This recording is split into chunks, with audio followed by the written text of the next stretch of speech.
మెదక్ బీఆర్ఎస్లో కొత్త రచ్చ మొదలైంది. తనకు టికెట్ రాకపోవడంపై ఒంటేరి ప్రతాప్ రెడ్డి మనస్తాపం చెందారు. తనకు టికెట్ రాకుండా ఎమ్మెల్సీ యాదవ్ రెడ్డి, ఎలక్షన్ రెడ్డి అడ్డుకున్నారని ఆగ్రహం వ్యక్తం చేశారు. తనకు టికెట్ ఇస్తే ఓడిస్తామని చెప్పారని ప్రతాప్ రెడ్డి ఆరోపించారు. పార్టీలో యాదవ్ రెడ్డి, ఎలక్షన్ రెడ్డి కోవట్లని ఒంటేరు ప్రతాప్ రెడ్డి చెప్పారు. అసెంబ్లీ ఎన్నికల్లో కాంగ్రెస్ పార్టీకి ప్రచారం చేశారని ప్రతాప్ రెడ్డి ఆరోపించారు.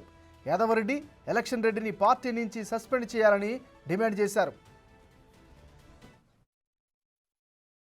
తెలుగుదేశం పార్టీలో ఉంటే తెలుగుదేశం పార్టీకి ద్రోహం చేసిండు. టీఆర్ఎస్ పార్టీలో ఉంటే మొన్న జరిగిన అసెంబ్లీ ఎలక్షన్లో నర్సాపూర్లో కాంగ్రెస్ పార్టీకి ప్రచారం చేసిండు, టీఆర్ఎస్ పార్టీకి ద్రోహం చేసిండు. అలాంటి వ్యక్తిని అధిష్టానం సస్పెండ్ చేయాలి.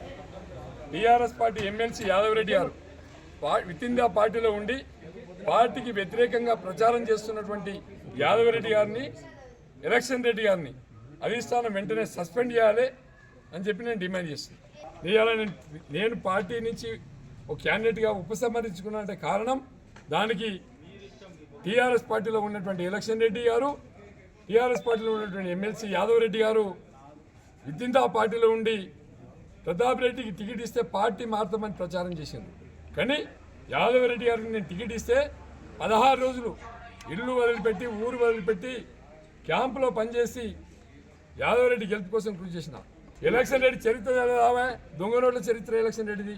ఆయన డీసీసీబీ చైర్మన్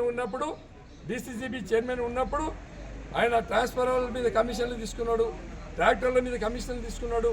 దొంగ నోట్ల చరిత్ర ఆయన ఏపీ ఐటీసీలో ఉన్నప్పుడు, ఏపీ ఎస్ఎఫ్సీలో ఉన్నప్పుడు అక్కడ కూడా భూ అక్రమాలకు పాల్పడ్డాడు.